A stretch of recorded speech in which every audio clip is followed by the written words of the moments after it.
दर्शकों, हरिओम, जय श्री राम। ज्योतिष में आज हम करेंगे चंद्रमा के विभिन्न भावों में फलादेश। पिछली वीडियो में लगन में और दूसरे भाव में और तीसरे भाव में 3 भावों के फलादेश हम कर चुके हैं। वो पिछली वीडियो में आप देख सकते हो, उसकी डिस्क्रिप्शन में उसका लिंक भी दे दूंगा मैं। आज हम करेंगे चौथे भाव से लेकर के आगे के भावों में ईश्वर इच्छा अनुसार फलादेश, ईश्वर की जहाँ तक इच्छा होगी। तो अपना काम शुरू करने से पहले थोड़ा सा आपको, क्योंकि चंद्रमा के भावों को फलादेश कर रहे हैं तो चंद्रमा का कुछ आपको पता होना चाहिए, क्योंकि जब हम चंद्रदेव के बारे में फलादेश करेंगे तो जब तक आपको उनकी नेचर का नहीं पता होगा, जब तक आप उनका पूर्ण रूप से फलादेश नहीं कर पाएंगे। चंद्रदेव के बारे में आपको पता होना चाहिए, चंद्रदेव मन के कारक हैं, जल को रिप्रेजेंट करते हैं, माता को रिप्रेजेंट करते हैं, पाताल लोक के स्वामी हैं। और चंद्रदेव वृषभ राशि में उच्च के होते हैं और वृश्चिक राशि में नीच के होते हैं। मतलब दूसरी राशि में जहाँ 2 नंबर लिखा हो और साथ में चंद्र भी लिखा हो तो इसका मतलब है उच्च के हैं। और यदि 8 नंबर लिखा हो, 8 नंबर राशि में कहीं चंद्र कहीं बैठा हो, चाहे कुंडली के 12 घरों में, तो नीच का फल देगा। इसी प्रकार से जो कर्क राशि होती है, नंबर 4 राशि, वो उनकी सब राशि होती है। और इस प्रकार से यदि बल की बात करें, यदि जहाँ पर बृहस्पति के साथ बैठा होगा तो चंद्रमा को बल मिलता है, बृहस्पति से चंद्रमा को बल मिलेगा यदि बृहस्पति के साथ बैठा हो। कहने का मतलब है कि बृहस्पति और चंद्र की युति बहुत अच्छी मानी गई है। चंद्रमा के सूर्य और बुध 2 मित्र हैं। हालांकि चंद्रमा बुध को अपना मित्र मानता है, पर बुध चंद्र को अपना मित्र नहीं मानता। राहु और केतु इनके शत्रु में आते हैं। आपको पता ही होगा, जो ग्रहण लगता है वो शास्त्रों के अनुसार राहु केतु की वजह से लगते हैं। सूर्य और चंद्र ग्रहण दोनों राहु केतु के कारण ही लगते हैं, इस कारण से ये इनके शत्रु हैं। और मंगल, बृहस्पति, शनि और शुक्र ये सब में आते हैं, अर्थात ये ना दुश्मन है ना ही मित्र हैं। और आपको एक दूसरी बात का ध्यान होना चाहिए, चंद्र के साथ यदि केतु हो और डिग्री कम हो, या चंद्र के साथ राहु हो तो चंद्र ग्रहण दोष होता है। चंद्र के साथ शनि बैठे हों तो विष योग होता है, और चंद्र के साथ शनि सूर्य देव बैठे हों तो अमावस्या योग होता है। ये योग सारे कोई भी अच्छा योग नहीं कहा जा सकता। अब हम शुरुआत करते हैं। शुरुआत करने से पहले थोड़ा एक बात नोट कर लें। दर्शकों की मांग थी, गुरु जी अपना फ़ोन नंबर बताया करो, तो जो इच्छुक हैं अपने फ़ोन नंबर नोट कर लें। मैं पंडित महावीर भारद्वाज, मोबाइल नंबर 7027 000138। मेरा मिलने के जो समय रहता है कुरुक्षेत्र हरियाणा में, शाम के 4 बजे से लेकर शाम के 7 बजे तक। पर आजकल कोरोना काल चला हुआ है तो मैंने आजकल घर पे देखना बंद कर दिया है। आजकल तो केवल घर पर ही करता हूँ, और घर पर ही जो दिखाने के इच्छुक हैं व्हाट्सएप के माध्यम से अपनी date of birth, time, place और क्वेश्चन भेज दें तो व्हाट्सएप के माध्यम से और या कॉलिंग के माध्यम से उनकी समस्या का समाधान किया जाएगा। मैंने अपनी कोई भी फ़ीस फिक्स नहीं की हुई है, तो आप जो भी इच्छुक हैं आप मेरी सेवाएं ले सकते हैं, और एक बार सेवा का मौका जरूर देना चाहिए। लिस्ट करते हैं शुरुआत। चौथे घर से शुरुआत करेंगे कि यदि चंद्रदेव चौथे घर में हो, चंद्रदेव यहाँ बैठे हों, ये चौथा घर होता है। राशि भले यहाँ कोई भी लिखी हो, यहाँ चंद्रमा। वैसे तो ये जो घर है सुख का कारक है, सुख भाव है। इस भाव में चंद्र अच्छा होता है, क्योंकि चंद्रमा सुख का कारक ग्रह भी है। जिस व्यक्ति का चंद्रमा अच्छा होता है उसको सुख अच्छा मिलता है, और जिसका चंद्रमा खराब होता है उसको जीवन में कितना ही चाहे पैसा हो, उस पैसे का वो सुख नहीं हो कर पाता। अब हम अपने को पेन कॉपी उठा लो और नोट करते रहें। यदि चौथे भाव में चंद्रमा हो तो जातक राज्य कुल के अधिकार पाता है। राजा कुल का अधिकार का मतलब होता है अमीर घर में पैदा होता है। उसके घर में दूध देने वाले पशुओं की कमी नहीं होगी। यदि वो गांव में रहता है अर्थात उनके माँ बाप पशुओं का काम करते हैं तो पशुओं की कमी नहीं रहेगी।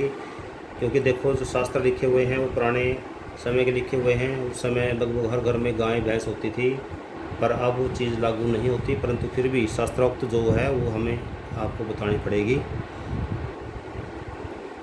ऐसा जो जातक है स्वभाव से बड़ा दयालु होगा, बड़ा परोपकारी होगा, बड़ा जल्दी दया आएगी ऐसे जातक को दूसरों पर। आत्मविश्वास और संतोष उससे कुछ अधिक ही होगा। राशि में चंद्रमा, अच्छा इस चंद्रमा यदि इस राशि में हो तो ऐसा प्रवास बहुत होता है। प्रवास का मतलब होता है कि ऐसा इसका यहाँ पर चंद्रमा हो, ऐसा जातक ज़्यादातर विदेश में भी देखा गया है, विदेश में जाने का इच्छुक रहता है। क्योंकि चंद्रमा सबसे तेज़ गति चलने वाला ग्रह है। इसकी 2.25 दिन में एक राशि चेंज करता है। सबसे तेज़ चलने वाला ग्रह जो है वो चंद्रमा ही है। अच्छा, जिसका चंद्रमा होगा कुछ पॉजिटिव और कुछ नेगेटिव रिजल्ट भी होंगे। पॉजिटिव तो मैंने आपको बता ही दिया कि भाई सुख भाव का चंद्रमा अच्छा माना जाता है, धन संपत्ति की तरफ से, सुख की दृष्टि से। पर इसके अलावा चंद्रमा क्योंकि ये सुख भाव में बैठा है तो ये बार बार घर भी बदलवाता है। क्योंकि घर का या सुखों के साथ साथ मोटरसाइकिल, कार, जो हमारी आवश्यक चीज़ें हैं, मकान, तो ये उनका भाव कारक भी है। तो ऐसा जातक जिसके चौथे घर में चंद्रमा हो और अच्छा चंद्रमा हो तो वह अपने सुख के लिए गाड़ियाँ बहुत जल्दी बदलता है। उनको शौक़ होता है नई नई गाड़ियाँ लेने का, उनको शौक़ होता है नए नए घर में रहने का। एक घर में रहे, कुछ टाइम बाद वहाँ से बोर हो गए, जल्दी वहाँ से बदल लिया, कहीं और ले लिया। अर्थात अच्छे से अच्छा घर चाहिए उसको, अच्छे से अच्छी गाड़ियाँ चाहिए, अच्छे अच्छे मोटरसाइकिल चाहिए। तो ऐसा जातक नई नई चीज़ों का बहुत शौकीन होता है। और उसका जो भाग्योदय हो उसके भाग्योदय में उसकी माता का योगदान बहुत होता है। जिसका चंद्रमा यहाँ हो ना, उसका भाग्योदय में उसकी माता का योगदान होगा। माता का योगदान इस तरह से भी हो सकता है, चाहे वो माता किसी अच्छे पद पे है, अपने पद का प्रभाव दिखाते हुए उसको कोई अच्छी नौकरी दिलवा दे, या माता अपने पद का प्रयोग करते हुए उनको कहीं ना कोई अच्छी बिजनेस सेटल करवा दे। तो कहने का मतलब ये है कि उनका माता का उन पर आशीर्वाद हमेशा बना रहेगा और माता के आशीर्वाद से हमेशा वो आगे बढ़ेगा। आगे हम बात करते हैं चतुर्थ भावस्थ चंद्रमा पाप क्रांता हो। पाप क्रांता का मतलब यहाँ पर हुआ कि चंद्रमा के साथ पाप ग्रह बैठे हों, इसके साथ राहु बैठा हो, केतु बैठा हो, या शनि बैठा हो, या मत्स्य योग वर्ता सूर्य बैठा हो। यदि पाप क्रांता हो तो उस केस में उसकी, क्योंकि ये जो ग्रह है माता ग्रह भी है, तो उसकी माता रोगी होगी। जिसकी कुंडली होगी उस कुंडली की माता की बात कर रहा हूँ, जातक की बात नहीं कर रहा मैं। उसकी जो माता जी क्या होगी, वो रोगग्रस्त होगी। और ऐसी दशा में उस बालक को बाल्यकाल में सुख नहीं मिलेगा। और यदि माता पिता जीवित रहे तो उसमें मतभेद बने रहेंगे। अर्थात ऐसी स्थिति में यदि पाप क्रांता चंद्र हो तो माँ बाप से उसकी कम बनेगी। और कई बार तो ऐसे देखा गया है कि माँ बाप, खासकर माँ, क्योंकि माँ का है ना ये, खासकर यदि पाप क्रांता हो तो माँ की मृत्यु भी हो जाती है। और दूसरा, यदि मृत्यु ना भी हो तो जीवन काल में माँ से उसकी बहुत कम ही बनेगी। और उस दशा में उसको जीविका के लिए कठोर परिश्रम करना पड़ेगा। और जो उन्नति है उनकी जीवन में, चाहे बिजनेस की उन्नति हो, चाहे कोई उसकी गवर्नमेंट जॉब की तरक्की हो, प्रमोशन हो, वो भी धीरे धीरे ही होगी, अर्थात इतनी तेज़ गति से नहीं होगी। तो इस प्रकार से दोनों बातें अब ध्यान देनी है कि यदि यहाँ शुभ ग्रह इसके साथ बैठा हो या अकेला चंद्रमा हो, शुभ स्थिति में हो, शुभ ग्रहों की दृष्टि हो, तो इसके शुभता बहुत ज़्यादा कई गुना बढ़ जाएगी। और यदि इसके साथ कोई पाप ग्रह बैठा हो तो इसकी शुभता कम हो जाएगी। ये आपको ध्यान देने की चीज़ है, क्योंकि जब तक आपको बेसिक समझ में नहीं आएगा जब तक आप कैसे कर पाओगे। ये था जब चंद्रमा चौथे घर का हो। अब हम करते हैं जब चंद्रमा पाँचवें घर में हो। ये पाँचवां घर होता है, संख्या अच्छा कोई भी लिखी हो, ये चंद्रमा, इसको पाँचवां घर ही बोलेंगे। यदि पाँचवें घर का चंद्रमा बली हो तो ऐसे दशा में जातक सट्टे में, जुए आदि में खूब धन कमाता है, क्योंकि ये जो घर है पाँचवां, संतान विद्या के अलावा जुआ का, सट्टेबाजी का घर भी है। तो चंद्रमा यदि यहाँ होगा तो उसको सट्टेबाजी में बहुत ज़्यादा फ़ायदा मिलेगा। अच्छा, एक बात ध्यान देना, मेरा कहने का मतलब ये नहीं है कि भाई आप सट्टेबाजी खेलना शुरू कर दो। मैं तो केवल शास्त्रोक्त बातों को बता रहा हूँ।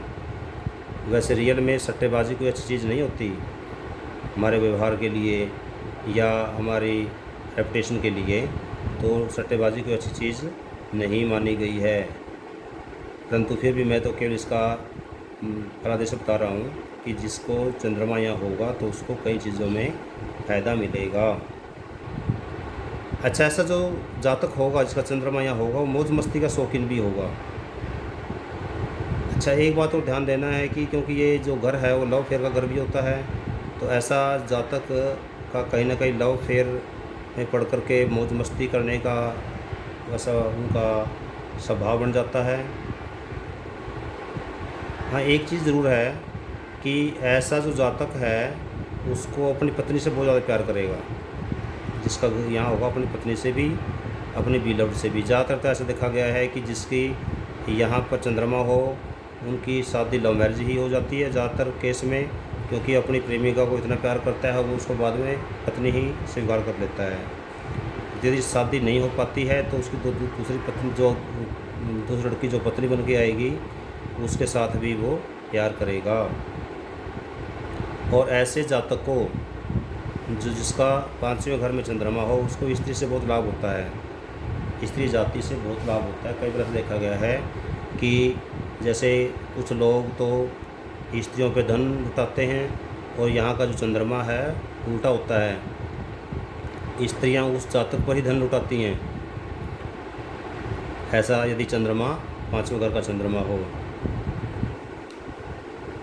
अच्छा, अब थोड़ा ध्यान देना अपने स्वभाव राशियों का।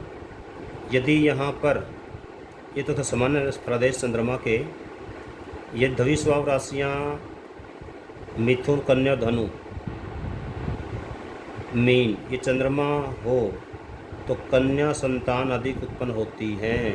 थोड़ा मैंने पिछली वीडियो में आपको ये बात बताई थी, दोबारा फिर रिवाइज करा रहा हूँ, एक और बात बता रहा हूँ एक बार। ये राशियाँ देख लो, पहली, चौथी, सातवीं और 10वीं, ये राशियाँ चार राशियाँ होती हैं, चार राशियाँ। दूसरी, 5वीं, 8वीं, 10, 11वीं, ये राशियाँ होती हैं स्थिर राशियाँ। 3, 6, 9 और 12 ये होती है द्विज स्वभाव राशियाँ। तो मैंने अभी बात की थी द्विज स्वभाव राशियों की। द्विज स्वभाव राशियों का मतलब तीसरी राशि अर्थात मिथुन राशि, छठी अर्थात कन्या राशि, 9वीं अर्थात धनु राशि, 12वीं अर्थात मीन राशि। इन चारों में का चंद्रमा हो, तीसरी में, छठी में, 9वीं में, 12वीं में, या हम ये कहें कि बुध की राशि में हो या गुरु की राशि में हो, तो उसके यहाँ लड़कियां ज़्यादा पैदा होंगी। उसके यहाँ क्या होंगी? लड़कियां ज़्यादा पैदा होंगी। और ऐसे ही चंद्रमा यदि वायु तत्व की हो, ऐसे तत्व का ध्यान देना पड़ेगा आपको, क्योंकि ये स्वभाव बताया आपको, ये स्थिर, चर, स्थिर और द्विज स्वभाव। ऐसे ही आपने ध्यान देना होगा कि यदि जैसे इनके तत्वों की बात करें तो पहली, 5वीं, 9वीं राशि ये अग्नि तत्व की होती हैं या क्षत्रिय सब वर्ण की कह सकते हैं। 2, 6 और 10 राशियाँ ये पितृ तत्व की होती हैं, पितृ तत्व कहें या वैश्य वर्ण कहें। 3, 7 और 11 ये वायु तत्व की होती हैं, तो इसको शुद्ध राशियाँ बोलते हैं। या 4, 8 और 12 ये वाटर अर्थात जल तत्व की राशियाँ होती हैं, इसको ब्राह्मण राशियाँ भी बोलते हैं। तो इन बातों का आपको ध्यान देना होगा। तो इन जब तक आप इन चीज़ों का पता नहीं होगा, जब तक सही विश्लेषण आप नहीं कर पाओगे। तो अब हम बात कर रहे थे द्विज स्वभाव राशियों के बारे में, आपको बता दिया कि उसको कन्या ज़्यादा होंगी।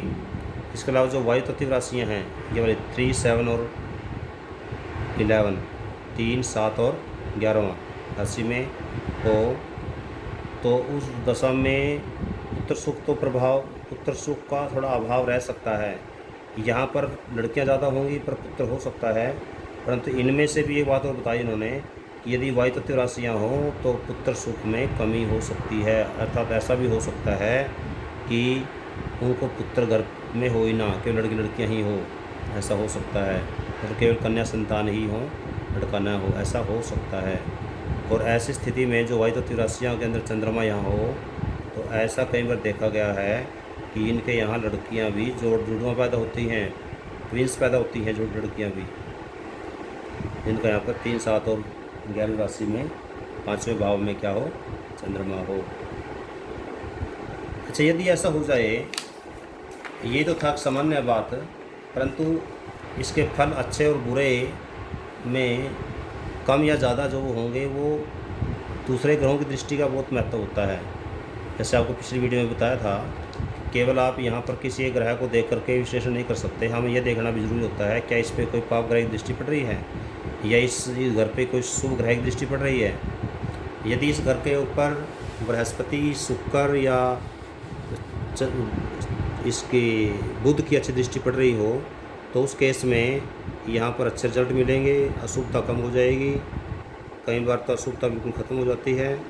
और यदि यहाँ पर शनि की दृष्टि हो, राहु की दृष्टि हो, केतु की दृष्टि हो, चंद्रमा यहाँ बैठा हो, तो उस केस में काम बिगड़ेंगे, अर्थात नेगेटिव जो प्रभाव है वो ज़्यादा होगा।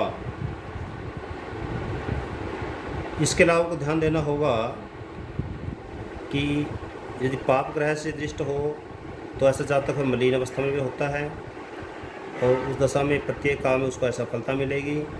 यदि पाप ग्रह चंद्रमा के साथ बैठा हो और कुंठाओं से ग्रस्त रहेगा, ऐसा जातक निराशावादी बन जाएगा।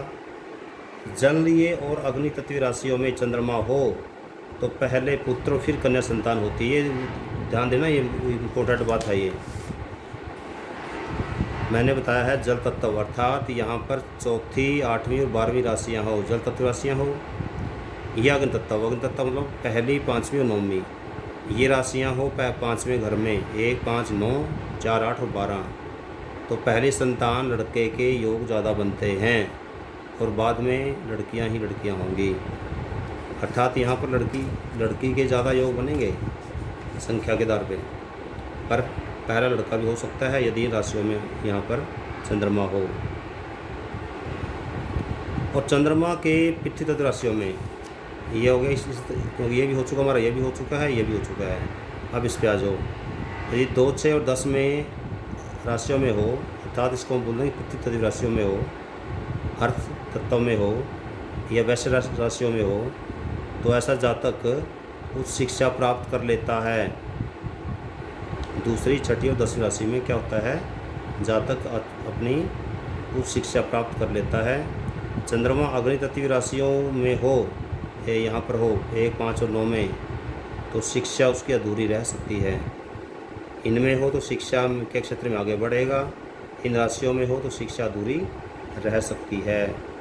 ऐसे ही वायु तत्वीय राशियों में चंद्रमा हो, इनमें 3, 7 और 11 में, तो जातक कम बोलने वाला होगा। 3 अपन देखो कुछ लोग कम बोलते हैं, तो उनमें हो सकता है कि ये वाला योग हो, तब चंद्रमा 5वें घर में हो या तीसरी, 7वीं और 11 राशि में हो। तो जातक की पत्नी रूपवती होगी। यदि यहाँ पर अर्थ तत्व राशियों में हो, जातक की जो पत्नी है वो क्या होगी, बड़ी रूपवान होगी, रूपवती होगी और गुणवती भी होगी। ईश्वर का सौम्य भक्त होता है, उसकी पत्नी भी ईश्वर में विश्वास करने वाली होती है, देवताओं की उपासक होती है और खुद भी देवताओं का उपासक होता है। तो इस प्रकार से ये थे हमारे 5वें घर से संबंधित रिजल्ट। तो जो भी आप राशियों का, ग्रहों का जो प्रदेश निकालो, राशियों का जो योगदान है, आपने इनकी तत्व, इनके वर्ण जरूर पता होना चाहिए। हर एक राशि के चर, स्थिर और दवी स्वभाव राशियाँ कौन कौन सी पता होना जरूरी है। उस राशियाँ और इस राशियाँ कौन कौन सी हैं, इनका भी पता होना जरूरी है। अब हम करते हैं छठे घर में चंद्र हो। छठे घर में चंद्र हो, ये यहाँ पर चंद्र हो, चाहे चंद्रमा किसी राशि में हो सकता है यहाँ पर, राशि आपको बताया था कि यहाँ पर चंद्रमा होना इस घर में होना चाहिए, राशि यहाँ चाहे कोई भी हो तो हम क्या कहेंगे, छठे का चंद्रमा ही बोलेंगे।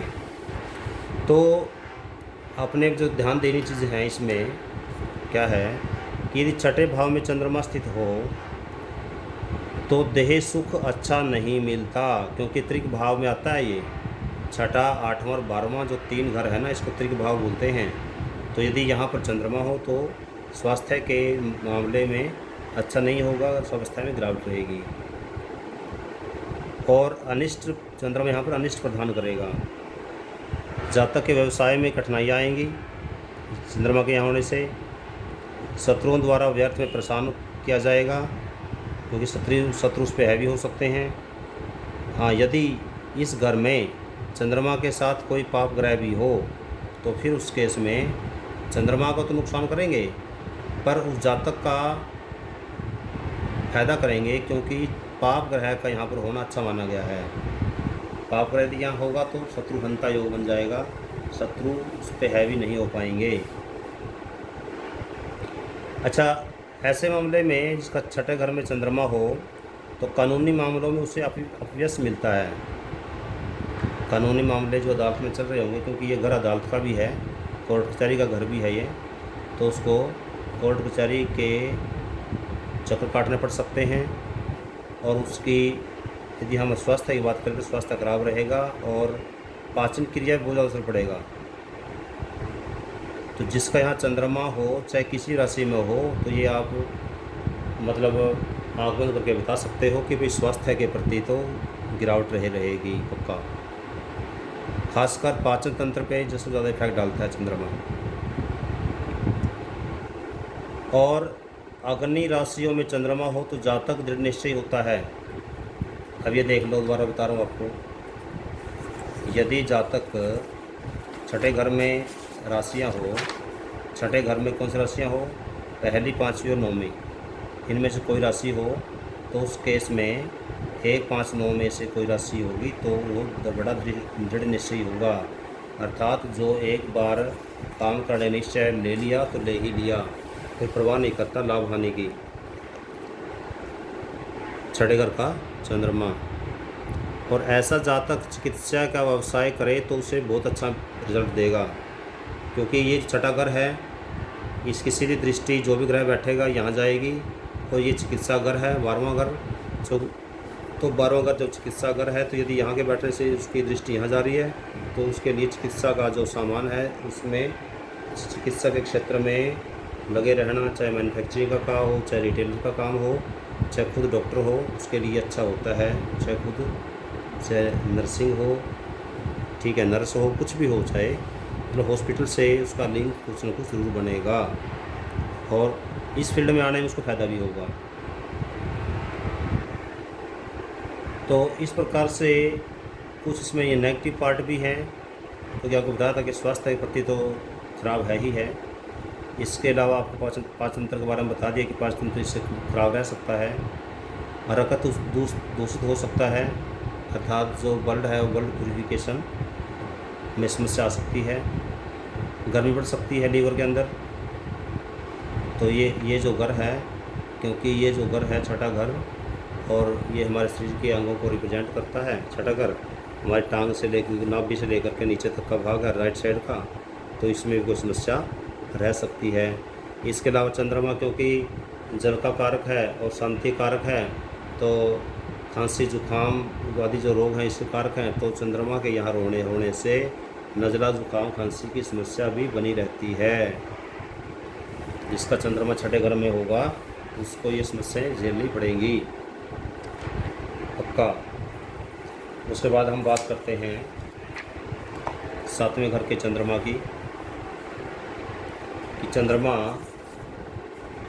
7वें घर में यहाँ पर हो, जया भाग बोलते हैं इसे, अर्थात घर गृहस्थी का घर का जो भाव है वो यहाँ पर चंद्रमा हो। लड़के की कुंडली में ये स्थान उसकी पत्नी का है और लड़की की कुंडली में ये स्थान उसके पति का है। तो एक तो आपको ध्यान देना होगा, क्योंकि जिस भी घर में कोई ग्रह बैठा हो उस घर का तत्व आपको पता होना चाहिए कि इस घर से हमें क्या क्या प्राप्त होता है। जैसे अभी हमने बताया कि पति पत्नी घर है ये, इसके अलावा पार्टनरशिप का घर भी है ये। पार्टनरशिप चाहे जैसे हम कोई भी व्यवसाय करने के लिए 2 या 2 से अधिक व्यक्ति मिलकर के कोई नया काम करते हैं, उसे हम बोलते हैं व्यवसाय साझेदारी। तो साझेदारी का घर भी यहीं पर है। तो 7वें भाव में चंद्रमा हो तो जातक को दाम्पत्य जीवन का पूर्ण सुख प्राप्त नहीं होगा, पूर्ण सुख नहीं मिलेगा दाम्पत्य जीवन का। हालांकि एक चीज़ ज़रूर होगी, चंद्रमा यदि यहाँ पर स्वराशि का हो या दूसरी राशि में हो उसका हो तो उसे कुछ सुख प्राप्त होगा। और ऐसे ही यदि नीच का चंद्रमा हुआ तो फिर तो सुख मिलने के चांसेस बहुत कम है। और इसके अलावा जो दूसरी राशियों में हो तो फिर सामान्य सुख रहेगा, इतना अच्छा सुख नहीं मिल पाएगा। यहाँ पर एक चीज़ और है, उच्चस्थ चंद्रमा द्विभार्या योग भी बनाता है। मतलब कहने का मतलब ये है कि यदि यहाँ दूसरी राशि के अंदर चंद्रमा बैठा हो, राशि कौन सी हो दूसरी, और चंद्र निर्बल हो। निर्बल का मतलब है कि चंद्रमा के साथ कोई पाप ग्रह बैठा हो, सपोज करो ग्रहण योग यहाँ बना हुआ हो, जैसे चंद्रमा के साथ केतु हो, चंद्रमा के साथ राहु हो, चंद्रमा के साथ शनि हो, यदि ग्रहण योग बना हुआ हो तो उस दशा में पहली पत्नी के मरने के चांस भी बन जाते हैं। और ऐसी स्थिति में उसके द्विभार्या योग बनते हैं, अर्थात 2-2 शादियों के योग भी बन जाते हैं। पर एक बार ध्यान देना, ये मतलब मैंने वर्ड यूज़ किया सकते हैं, 100% ऐसा नहीं। क्यों? क्योंकि हर योग दूसरे ग्रहों की दृष्टि पर भी निर्भर करते हैं। यदि दूसरे ग्रहों की इस भाव पर कोई दृष्टि नहीं है तो ये अपना योग पूरा अपना काम करेगा। यदि इस पर दूसरे ग्रहों की दृष्टि है तो शुभ ग्रहों की दृष्टि है तो शुभता आएगी, और अशुभ ग्रहों की दृष्टि है तो अशुभता आएगी। ये जो आपने ध्यान देना होगा। और ऐसा जातक कई बार ऐसा देखा गया है जिसका 7वें भाव में चंद्रमा हो, ऐसे व्यक्ति का ज़्यादातर शादी के बाद भाग्योदय होता है। ज़्यादातर लगभग 90% केस में भाग्य उदय उनका शादी के बाद ही होगा। तो आपको इस बात पर ध्यान देनी होगी।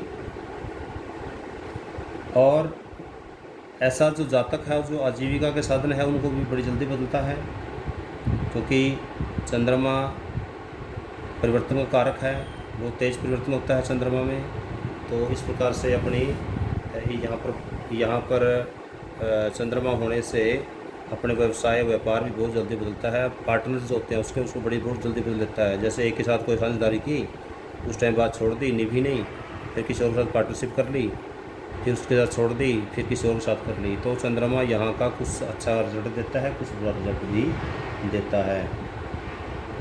जिस जातक कुंडली में 7वें भाव में चंद्रमा हो उसे किराने की दुकान, दूध, दवा, होटल, ढाबा, बेकरी, इंश्योरेंस का काम करना ज़्यादा लाभदायक रहेगा। यहाँ पर चंद्रमा अकेला हो, अकेला ही बात कर रहा हूँ, चंद्रमा अकेला हो। यदि पाप ग्रह साथ बैठे हों फिर ये योग जो बता रहा हूँ फिर ये अप्लाई नहीं होगा। अच्छा, पुरुष राशि का चंद्रमा सपत्नी या पत्नी में आसक्ति बनाए रखता है। यदि सब राशि का हो, पुरुष राशि का चंद्रमा हो, अर्थात 7वें भाव में 1, 3, 5, 7, 9 या 11 ये राशियाँ हो, तो ऐसा जातक क्या होगा, उसके अपनी पत्नी से प्रेम ज़्यादा रहेगा। और स्त्री राशि का चंद्रमा हो तो फिर उसको व्यभिचार की तरफ ले जा सकता है। तो 2, 4, 6, 8, 10 या 12 राशि यहाँ पर लिखी हो और यहाँ चंद्रमा भी हो तो फिर ऐसा व्यक्ति व्यभिचारी भी हो जाता है। और यदि पुरुष राशि का हो तो फिर वो अपनी पत्नी के प्रति वफादार रहता है।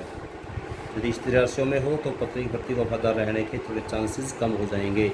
पर कम हो जाएंगे इसका मतलब ये नहीं है कि वो पक्का व्यभिचारी होगा, क्योंकि परिस्थितियाँ भी डिपेंड करेगी कि उस पर पाप ग्रहों की दृष्टि ज़्यादा है फिर तो व्यभिचारी पक्का होगा। यदि शुभ ग्रहों की दृष्टि होगी तो उसका व्यभिचार का जो योग है वो कम हो जाएगा, ख़त्म हो जाए, हो भी सकता है। तो ये था, हम 7वें भाव में चंद्रमा का फलादेश कर रहे थे। तो आज इसी वीडियो में मेरे ख्याल से इतना ही, क्योंकि फिर वीडियो ज़्यादा लंबी हो जाएगी। तो अगली वीडियो में प्रभु की इच्छा अनुसार हम 8वें भाव से शुरू करेंगे और जहाँ तक भी प्रभु इच्छा हुई वहाँ तक हम करेंगे। तो आज इस जो दर्शक इस वीडियो को पहली बार देख रहे हैं वो लाइक करें और कमेंट में अपन सुझाव दें। इसके अलावा सब्सक्राइब ज़रूर करें और अपने यार दोस्तों से, मित्रों से, घर वालों से भी सब्सक्राइबर ज़रूर करवाएं। धन्यवाद। जय हिंद, जय भारत।